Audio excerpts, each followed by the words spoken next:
우리 말씀 앞에서의 우리의 다짐 고백할까요? 시작. 오늘도 주의 말씀에 마음의 문을 엽니다. 말씀하여 주옵소서. 듣고 깨닫고 말씀대로 살겠습니다. 아멘. 저는 그 검정색 가운을 좋아합니다. 흰색보다는 좀 날씬해 보여서. 근데 오늘 좀 날씨가 좀 덥네요. 그죠? 에어컨 좀 틀은 것 같기도 하고 저도 여기 선풍기 좀 틀었습니다. 예. 오늘 무엇을 선택하겠는가 이런 제목으로 하나님의 말씀 전하겠습니다. 우리 신명기서 오늘 신지한 집사님 읽어주셨는데요. 신명기서는 우리가 잘 아는 대로 이스라엘 백성들이 이제 가나안을 목전에 두고 이스라엘 백성들을 모아놓고 모세가 이제 설교한 내용이 바로 신명기서라고 이야기하잖아요. 오늘 30장 읽어주셨는데 신명기 총 34장으로 되어 있는데요. 30장은 모세의 설교의 결론 부분에 해당하고 오늘 본문에서는 이 결론 부분에서 이 선택의 문제를 이야기하고 있는 것을 볼 수가 있어요. 30장 15절 말씀인데요. 보라, 내가 오늘 생명과 복, 이게 쌍을 이루고 있습니다. 생명 그리고 복, 그 다음에 또 다른 쌍이 있죠. 사망과 화를 내 앞에 두었다. 선택하라는 거예요. 생명과 복을 선택할지 아니면 사망과 화를 선택할지 잘 선택해야 한다는 거예요. 이렇게 모세가 이 선택의 문제를 꺼내든 것은 지금 이 설교를 받는 대상은 출애굽 2세대들이에요. 출애굽 1세대들은 거의 광야에서 죽었습니다. 그런데 그들의 조상이었던 어머니 아버지들이죠. 출애굽 1세대들은 선택을 잘못해서 큰 낭패를 보았거든요. 그러니까 출애굽 2세대들은 이제 가나안 땅에 들어가게 될 텐데 하나님의 백성다움을 잃어버리면 그 땅이 결코 복의 땅이 되지 않는다. 사망이 가득한 땅이 될 것이다. 그러나 하나님의 자녀다움을 지키고 유지한다면 그 땅은 정말로 생명의 땅, 복의 땅이 될 것이다. 무엇을 선택할래? 이거거든요. 앞서 이야기했습니다. 출애굽 1세대들은 선택을 잘못함으로 큰 낭패를 보았다 그랬잖아요. 우리 지도 한 장을 보여주시기 바랍니다. 지금 보면은 지중해가 있고요. 이렇게 이쪽이 이제 이스라엘인데 이쪽은 이제 고센 땅이라고 보이는지 모르겠어요. 거기에 애굽입니다. 애굽의 고센 땅에서 이스라엘 백성들이 430년간 종살이를 했죠. 그 고센 땅에 있다가 이제 모세가 이스라엘 백성들 이끌고 출애굽하잖아요. 출애굽했을 때 지금 위에 있는 화살표가 있잖아요. 첫 번째 위에 있는 화살표가 출애굽기 13장을 보게 되면 저 지중해 해안, 다시 말해서 블레셋 땅으로 가나안 땅에 들어가는 것이 가장 최단 거리예요. 한 7일, 대군이 한 60만 대군, 또 장정까지 하면 200만 대군이 이제 가게 되면 거의 뭐 한 10일에서 15일이면 도착할 수 있는 게 가나안 땅이었거든요. 근데 출애굽기 13장에 보면 이스라엘 백성들은 한 번도 싸움을 해보지 못한 민족이잖아요. 그런데 블레셋 민족은 이미 철기 문화를 받아들여서 아주 무기가 화려했고 강한 무기들이 많이 있었기 때문에 만약에 전쟁이 일어나면 자기 땅으로 지나가는 그 엄청난 민족이 이제 대열을 갖춰서 이동하면 블레셋 민족이 가만히 있겠어요? 그러니까 전쟁을 치르게 되면 그들이 이스라엘 백성들이 한 번도 전쟁을 해보지 못했기 때문에 패배하고 애굽으로 돌아갈까봐 그 최단 거리를 하나님께서 택하지 않으세요. 그러면서 광야로 몰아가시는데 두 번째 화살표를 보면 바란 광야가 나오잖아요. 그리고 이 바란 광야에서 바로 북쪽으로 전진하면 이제 바로 가나안 땅이거든요. 그래서 이 바란 광야까지의 그 시간이 출애굽한 이후 2년이라고 하는 시간이 걸려요. 그러니까 본래 하나님의 계획은 2년만 광야 생활을 하고 이제 가나안 땅에 들어가는 것이 하나님의 베스트 계획이었어요. 그래서 가데스 바네아에서 한번 그 땅을 정탐해 보고 와라 해서 각 지파별로 한 사람씩 대표를 뽑아서 보내잖아요. 이제 가나안 땅에 들여 보내려고 하는 하나님의 계획하심 속에서 이루어진 정탐이었거든요. 그런데 12명 중에 10명이 와서 보고를 하는데 그 보고가 굉장히 부정적인 보고잖아요. 민수기 13장 32절에서 33절 말씀을 한번 볼까요?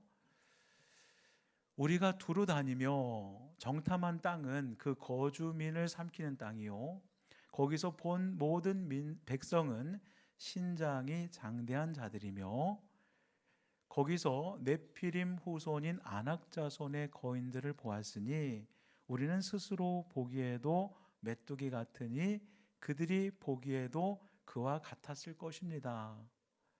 지금 저 말씀 속에서 하나님이라고 하는 단어가 나옵니까? 안 나와요. 하나님의 약속에 대한 내용이 나옵니까? 안 나옵니다. 그냥 본 것으로 상황을 판단해서 우리는 정말 그 거인족에 비하면 정말 메뚜기 같습니다. 그들이 우리를 봤을 때도 그렇게 봤을 것입니다. 이런 보고를 해요. 12명 중에 몇 명이? 10명이. 그랬더니 이스라엘 백성들이 난리가 났습니다. 그 보고를 듣고서. 그래서 민수기서 14장 1절을 보니까 온 회중이 소리를 높여 부르짖으며 백성이 밤새도록 통곡하였다. 2년 동안 정말 쎄빠지게 광야길을 돌면서 고생한 것이 지금 이런 거였느냐 하면서 막 통곡하기 시작한 거예요. 그런데 우리가 잘 아는 두 명은 똑같은 상황을 보고 왔는데 다른 보고를 하잖아요. 민수기서 14장 7절에서 9절 말씀 볼게요. 우리가 두루 다니며 정탐한 땅은 심히 아름다운 땅이라. 그러면서 누가 나와요? 여호와께서. 10명의 정탐꾼들은 하나님에 대한 하자, 여호와에 대한 여자도 언급하지 않은데 여호수아와 갈렙은 여호와께서 우리를 기뻐하시면 우리를 그 땅으로 인도하여 드리시고 그 땅을 우리에게 주시리라. 이는 과연 젖과 꿀이 흐르는 땅이니라. 다만 여호와를 거역하지는 말라. 또 그 땅 백성을 두려워하지 말라. 그들은 우리의 뭐라고요? 먹이라고요. 우리의 밥이라고요. 10명의 정탐꾼들은 우리는 그들에 비해 메뚜기라고 했는데 여기서 나온 게 메뚜기 컴플렉스예요. 보여지는 현상이 너무 커 보이면 나는 메뚜기처럼 쪼그라드는 거예요. 그런데 지금 여호수아와 갈렙은 그들은 우리의 먹잇감입니다. 우리의 밥입니다. 그들의 보호자는 그들에게서 이미 떠났고 여호와는 우리가 어떻게 한다고요? 함께 하십니다. 그렇기 때문에 그들을 두려워하지 않아도 됩니다. 이렇게 지금 여호수아와 갈렙은 외치고 있잖아요. 이스라엘 백성들에게는 두 가지 선택지가 있습니다. 첫 번째 선택지는 그 땅 우리 못 들어간다. 상황을 봐라. 여건을 봐라. 우리는 거기 들어가면 반드시 패한다. 그 땅은 불가능하다. 이런 선택지가 하나가 있고요. 또 하나의 선택지는 하나님께서 함께 하시니 약속하신 아브라함과 이삭과 야곱에게 주시고자 했던 약속의 땅이니 우리는 그 땅 들어가는 것이 가능하다. 이 두 가지 선택지 중에 선택해야 했거든요. 근데 이스라엘 백성들은 이 다수의 정탐꾼의 의견을 따르죠. 그 결과가요, 참 비참합니다. 민수기서 14장 34절에서 35절을 보니까 너희는 그 땅을 정탐한 날수인 40일의 하루를 1년으로 쳐서 그 40년간 너희의 죄악을 담당할지니 너희는 그제서야 내가 싫어하면 어떻게 되는지를 똑똑히 알게 될 것이다. 이런 얘기잖아요. 나 여호와가 말하였거니와 모여 나를 거역하는 이 악한 온 회중에게 내가 반드시 이같이 행하리니 그들이 이 광야에서 소멸되어 거기서 죽으리라. 그래서 출애굽 1세대들이 다 광야에서 죽은 거거든요. 그리고 광야 2년 만에 들어갈 수 있는 가나안 땅을 그들이 불순종함으로 잘못된 선택을 함으로 38년을 추가적으로 광야 뺑뺑이를 돌았던 거예요. 그리고 1세대는 다 죽고 이런 잘못된 선택으로 빚어진 결과를 이 세대들도 알고 있었거든요. 그래서 이제 가나안을 목전에 두고 모세가 이야기하는 거예요. 보라, 오늘 내가 생명과 복이 있고 사망과 화가 있는데, 너희들 앞에 있는데 무엇을 선택하겠느냐? 무엇을 선택해야 옳겠어요? 당연히 생명을 선택해야 옳죠. 생명을 선택하는 자에게 뭐가 따라오는 거예요? 복이 따라오는 거잖아요. 그래서 이제 모세가 다시 한번 정리하면서 이렇게 이야기합니다. 오늘 본문 19절에서 20절 말씀을 보세요. 내가 생명과 사망과 복과 저주를 내 앞에 두었은즉 너와 내 자손이 살기 위하여 무엇을 선택하고? 생명을 선택해라. 생명을. 그리고 생명을 선택하는 구체적인 모습이 뭔지 아느냐? 첫 번째, 내 하나님을 어떻게 하는 것? 사랑하는 것이다. 두 번째, 그의 말씀을 청종하는 것이다. 세 번째, 그를 의지하는 것이다. 그랬을 때 뭐가 와요? 복이 온다는 거예요. 가나안 땅이 진실로 젖과 꿀이 흐르는 땅이 될 것이라는 거예요. 그래서 저는 이 생명을 선택하는 이 문제, 그리고 이 생명을 선택하는 이 구체적인 모습, 이 세 가지를 여러분과 좀 나눠보려고 해요. 생명을 선택하는 첫 번째 구체적인 모습은 하나님을 어떻게 하라고요? 사랑하는 것이다. 왜 하나님을 사랑해야 할까요? 하나님을 사랑하지 않으면 그 사랑의 대상이 반드시 우상이 되든지 아니면 다른 신들을 섬기게 되어 있기 때문에 하나님을 사랑하라는 거예요. 우상을 섬기고 다른 신들을 섬기는 것을 하나님께서 굉장히 가증스럽게 여기시고 싫어하는 거잖아요. 그러니까 우리가 하나님을 사랑하는 이유는 뭐예요? 하나님을 전심으로 사랑해야지만 그런 것들을 사랑하지 않기 때문에. 하나님을 믿는다는 것을 여러 가지로 정의할 수 있겠습니다만 오늘 본문의 말씀과 연결시켜서 하나님을 믿는다는 것을 이렇게 정의하고 싶어요. 하나님을 믿는다는 것은 뭐냐? 세상 그 어떤 것보다도, 세상 그 무엇보다도 하나님을 사랑하는 것이다. 이게 하나님 믿는 거예요. 여러분 하나님 믿으시죠? 입술의 고백으로 끝나서는 안 돼요. 하나님을 믿는다는 정말 구체적인 모습이 이 세상 어떤 것보다도, 이 세상 무엇보다도 하나님을 진정으로 사랑하는 것이다. 그러십니까 여러분들? 하나님 진정으로 사랑하세요? 쉽게 대답하지 마세요. 쉽게 대답할 수 있는 부분이 아니에요. 다시 전제를 깔을까요? 그 어떤 것보다도, 세상 그 어떤 것보다, 세상 그 무엇보다도 하나님을 사랑하겠습니까? 아멘. 그럼 제가 이렇게 여쭤볼게요. 여러분 자식들보다 하나님을 더 사랑할 수 있겠어요? 세상에서 여러분들이 쌓아 올린 그 무엇보다도 하나님 사랑할 수 있겠냐는 거예요. 그게 쉽게 대답할 수 있는 이 대목이 아니에요. 하나님을 믿는다는 건 그런 거예요. 세상 그 무엇보다도, 세상 그 어떤 것보다도 하나님을 사랑해야지만 빈틈이 나지 않아요. 그러지 않으면 자주 이야기하는 자식이, 명예가, 성공이, 출세가 하나님 자리를 대신하고 있어요.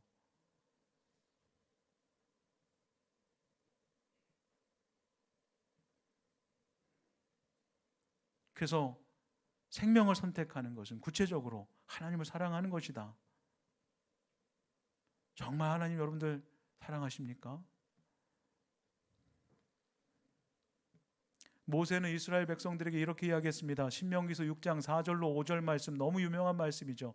이스라엘아 들으라. 쉐마 이스라엘. 쉐마 들으라는 거예요. 쉐마 학당도 있고 쉐마 교육도 있는데 들으라는 거예요. 이스라엘 백성들아 들으라. 부곡 장로교회 믿음의 성도님들아 들으십시오. 우리 하나님 여호와는 오직 유일하신 여호와이시니 그렇기 때문에 너는 마음을 어떻게 하고요? 다하고, 뜻을 어떻게 하고요? 다하고, 힘을 어떻게 하고요? 다하고, 그렇게 해서 내 하나님을 어떻게 해라? 사랑하라.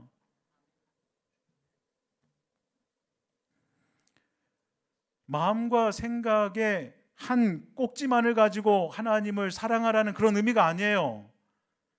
내가 가지고 있는 시간과 능력의 어떤 일부분을 가지고 하나님을 사랑하라는 그런 이야기가 아닙니다. 여러분이 쓰고 남긴 그 어떤 잉여의 것으로 하나님을 사랑하라는 그런 이야기가 아닙니다. 마음을 다하라는 거예요. 온 마음입니다.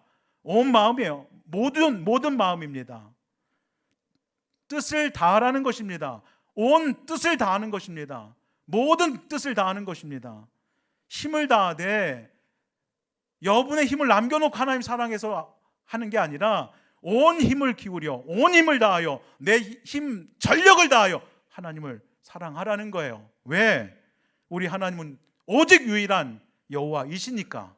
그러니까 너의 마음을 다해, 너의 뜻을 다해, 너의 힘을 다해, 그리고 너의 하나님을 사랑해라.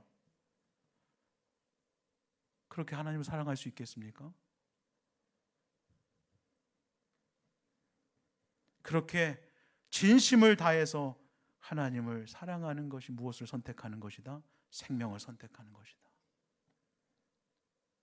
소망하기는 우리 부곡장로교회 믿음의 성도님들은 세상 그 어떤 것보다도 하나님을 사랑하시되 온 마음을 다해서, 온 뜻을 다하여, 온 힘을 다하여 하나님을 사랑할 수 있게 되기를 바랍니다. 이게 뭐다? 생명을 선택하는 것이고, 이게 뭐다? 생명을 선택한 자에게 주어지는 복받는 길이에요. 여러분 복받기 좋아하잖아요. 복받기 좋아하잖아요. 그러면 하나님을 정말로 사랑할 수 있어야 돼요. 두 번째, 생명을 선택하는 구체적인 모습은요, 하나님의 말씀을 청종하는 것입니다. 여러분들, 이건 당연한 거예요. 하나님을 사랑하면 당연히 그 말씀을 청종하게 되어 있죠. 청종한다는 것이 무슨 의미입니까? 듣는다는 거예요. 그리고 따를 종자예요. 순종한다는 거예요. 하나님을 사랑하니까 그의 말씀을 듣고 따르게 되어 있는 거예요. 이게 무엇이다? 생명을 선택하는 것이다. 자녀들이 부모를 사랑합니다. 존경합니다. 그러면 부모의 말을 자녀들이 따르게 되어 있어요. 듣고 따르게 되어 있어요. 어떤 자녀들이 이야기하면 저 부모님 사랑하는데요, 그런데 사사건건 부모님의 말씀을 거역합니다. 불순종하면, 그거는 새빨간 거짓말이에요. 사랑하면 말씀에 순종하여 따르게 되어 있어요. 사랑하는 여인들이요, 얼마나 대화가 달콤한지 몰라요. 연애 시절 때 한마디도 놓치지 않으려고 귀를 당나귀 귀로 해놓고 있어요. 그리고 쫑긋 세워서 한 이야기도 놓치지 않으려고 귀를 기울이고 다 듣는다고요. 그리고 그 상대방의 니즈죠, 필요를 채워주려고 해요. 이게 사랑의 관계예요.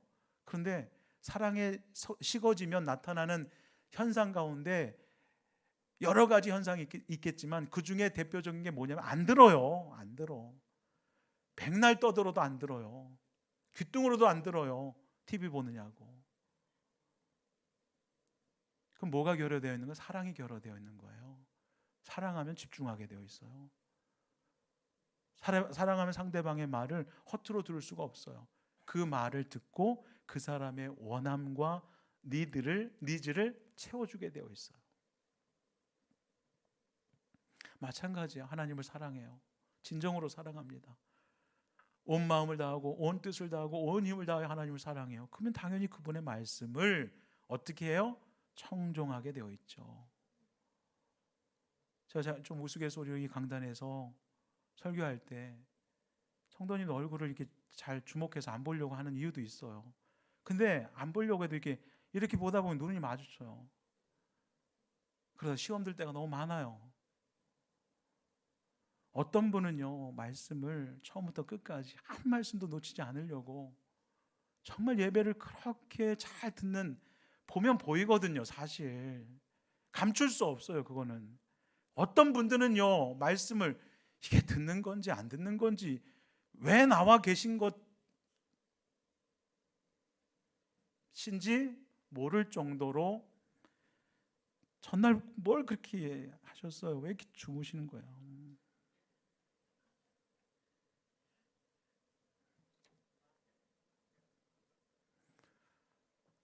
그런 분들은요, 신앙생활을 10년을 해보세요. 눈곱만치도 안 변해요. 뭐가 잘못됐어요? 먼저 여러분들 점검하세요. 하나님을 사랑하는 마음이 있는가? 전심으로. 이걸 점검하고요. 있다면 그분의 말씀을 듣고 따르게 되어 있어요. 여러분들이 수요 예배, 새벽 예배, 주일 오후 예배 안 드려도 한번 따져볼까요? 1년 52주를 성수하면서 하나님의 말씀을 목숨처럼 받고 그 말씀대로 10년을 정말 살아왔다고 생각해요. 520번을 설교를 들은 건데요. 한 말씀도 놓치지 않으려고, 그 말씀을 내 삶 가운데 적용해 보려고, 순종하려고, 청종하려고 그런 결단을 가지고 말씀을 들은 사람은 10년을 그렇게 신앙생활을 했다고 한다면 당연히 변화가 있어야죠.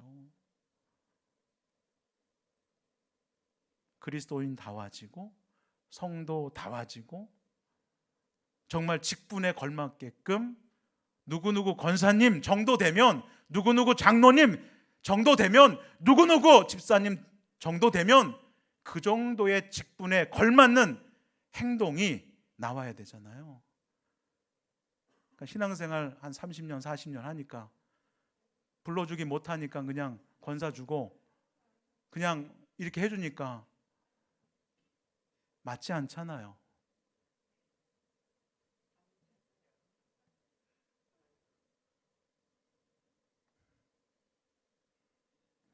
누가복음 10장을 보게 되면 나사로의 여동생 마르다와 마리아 이야기가 나와요. 그런데 예수님, 이 두 자매가 예수님 너무 끔찍이도 사랑하는 거예요. 그래가지고 예수님을 집에 모셔가지고 식사 대접을 합니다. 그런데 이 언니인 마르다가 너무 분주하게 예수님 식사 준비를 하는데 너무 분주한 거예요. 여념이 없는 거예요. 근데 이 동생이라고 하는 이 기집애는, 이 마리아는 그냥 예수님 옆에 딱 붙어가지고 말씀을 듣느냐고 그냥 언니가 화딱지가 나요, 안 나요? 그래서 예수님께 찾아가서 고자질합니다. 주님, 저 기집애 좀 욕 좀 해주세요. 그냥 나만 흔들어 땀 흘리고 그냥 예수님 식사 준비하고 이렇게 고생하고 그냥 쎄빠지게 하는데 이거 뭐 하는 거냐고. 그때 예수님께서 뭐라고 말씀하시는지 아세요? 누가복음 10장 42절 말씀 보세요. 마리아는 이 좋은 편을 선택했다. 빼앗기지 아니하리라. 예수님 식사 대접하려고 음식 준비하는 거 왜 중요하지 않겠어요? 그런데 무엇보다는 앞서서는 안 된다는 거예요. 주님의 말씀을 듣는 것보다 앞서서는 안 된다는 거예요.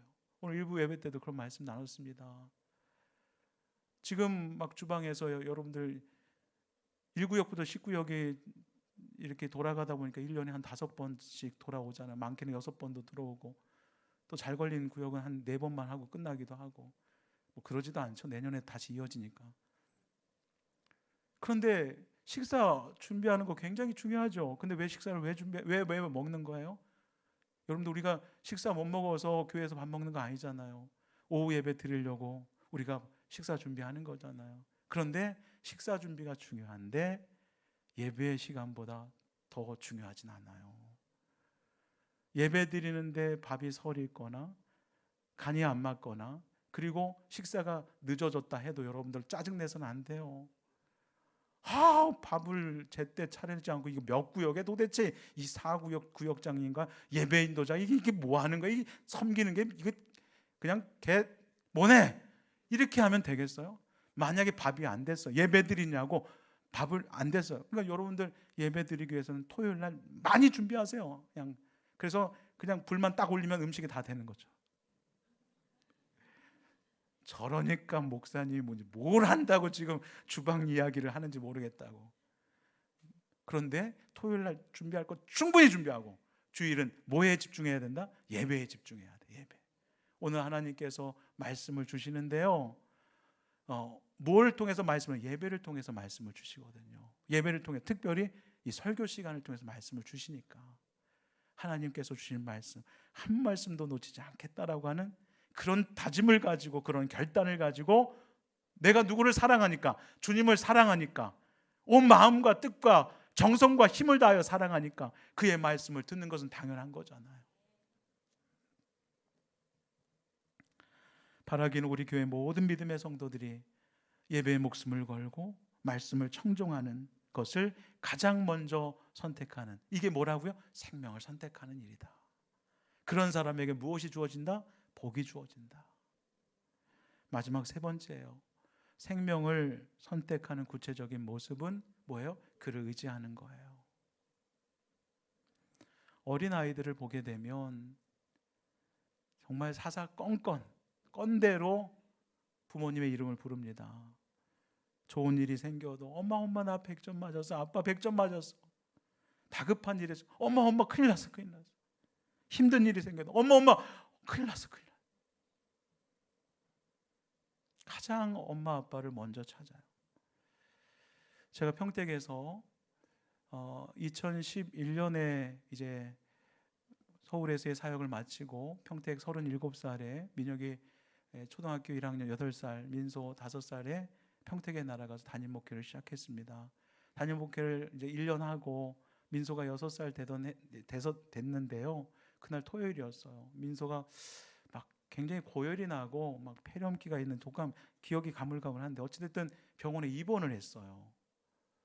토요일 준비도 바쁜데 주일 준비도 바쁜데 입원을 해버렸어요. 그래가지고 이제 사모가 따라갔겠죠. 근데 사모가 전화를 하는 거예요. 여보, 민소가 아프니까 아빠만 찾아. 그 얘기 듣는데요, 기분이 좋았겠어요, 나빴겠어요? 막 좋은 거예요. 아빠만 찾는다니까. 아픈 애가 아빠만 찾는데, 그 6살짜리가. 그래서 막 주일 준비를 막 빨리 하고 이제 아이를 보려고 막 병원으로 차를 타고 가는데, 가면서 문득 드는 생각이 뭐냐면, 지금은 아빠를 찾지만 나중에는 아빠 대신 뭐 좋아하는 남자친구를 찾고 또 남편을 찾겠지 하니까 갑자기 또 기분이 다운되는 거예요.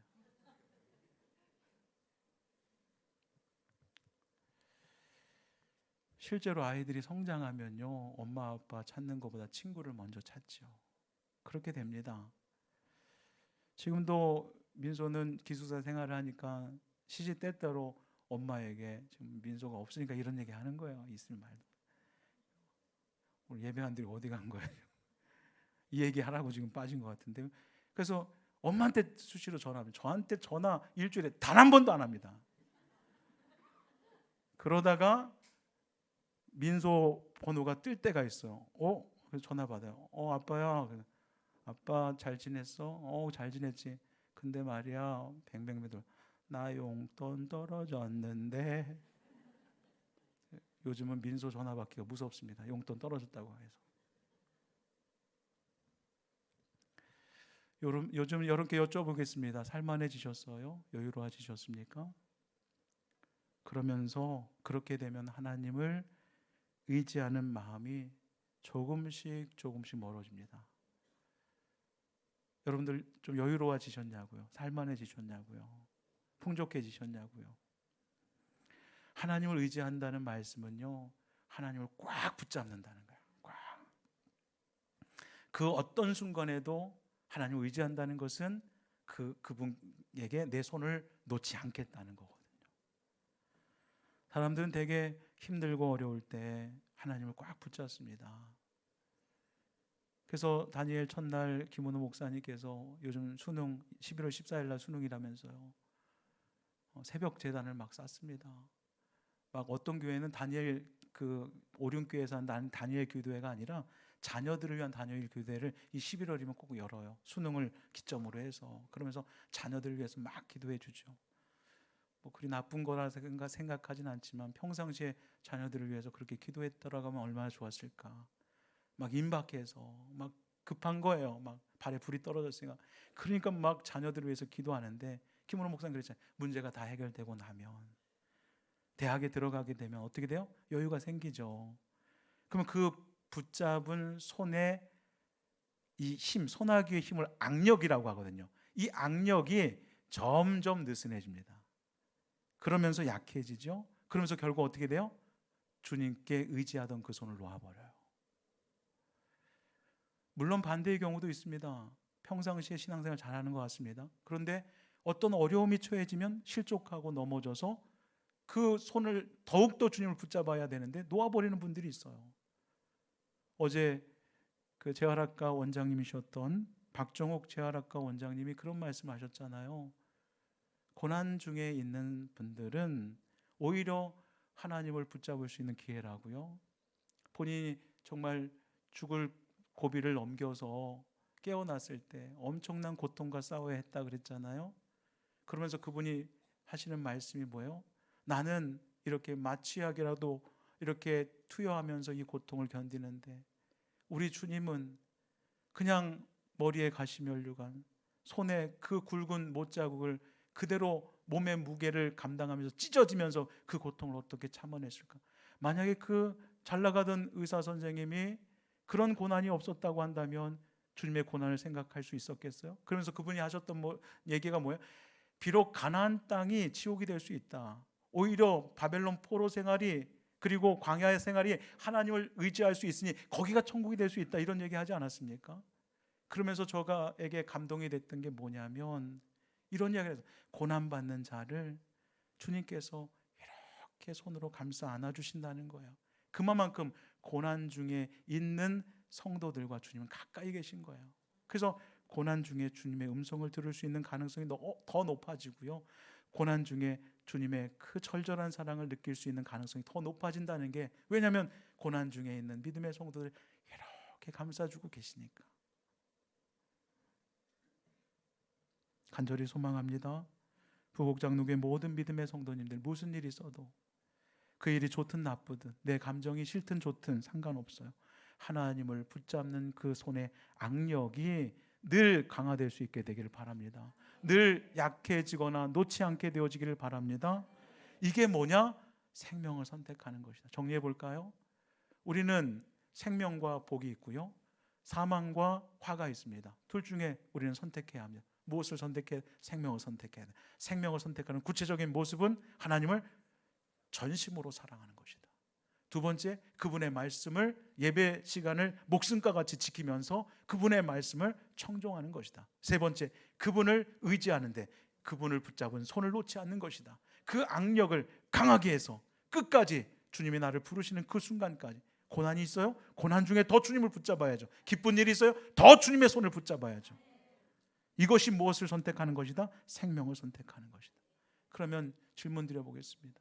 지금 제가 나눈 이야기가 뭐 어려운 말씀이 있습니까? 한 번도 들어보지 않은 말씀이 있습니까? 다 들은 이야기입니다. 기본 중에 기본이에요. 여러분들, 이 신앙의 기본이, 신앙의 성숙함은 이 신앙의 기본에서 출발한다 그랬잖아요. 시작된다 그랬잖아요. 그러면 신앙인으로서의 기본이 뭐냐? 기본, 여러분이 뭔가 새롭기를 원한다면 기본을 먼저 점검해야 돼요. 그러면 신앙인으로서의 기본이 뭐냐? 하나님 사랑하는 거예요. 다른 그 무엇보다도 하나님 사랑하는 거예요. 신앙인으로서의 기본이 뭐냐? 하나님의 말씀을 듣고 순종하는 거예요. 신앙인으로서의 기본이 뭐냐? 그분을 의지하는 거예요. 그분을 붙잡는 거예요. 그 손을 놓지 않는 거예요. 이것이 생명을 선택하는 것. 그런 사람에게는 이 땅에서의 뿐만 아니라 주께서 예비하신 저 천국에서도 복을 받는 사람으로 세움받게 된다는 거예요. 우리 모두가 신앙인으로서의 이 기본에 충실하시기를 바라요. 그리고 생명의 길을 선택하심으로써 많은 복을 받아 누리시고 또한 사명까지 감당하심으로 이 복을 누군가에게 나누는 귀한 통로들 되시기를 간절히 소망합니다. 기도하겠습니다. 하나님 아버지, 주님을 사랑하되 이전보다 더욱 사랑하게 하옵소서. 주의 말씀을 청종하되 이전보다 더 청종하게 하옵소서. 하나님을 의지하되 이전보다 더욱 주님을 의지하게 하옵소서. 주의 손 꽉 붙잡게 하여 주옵소서.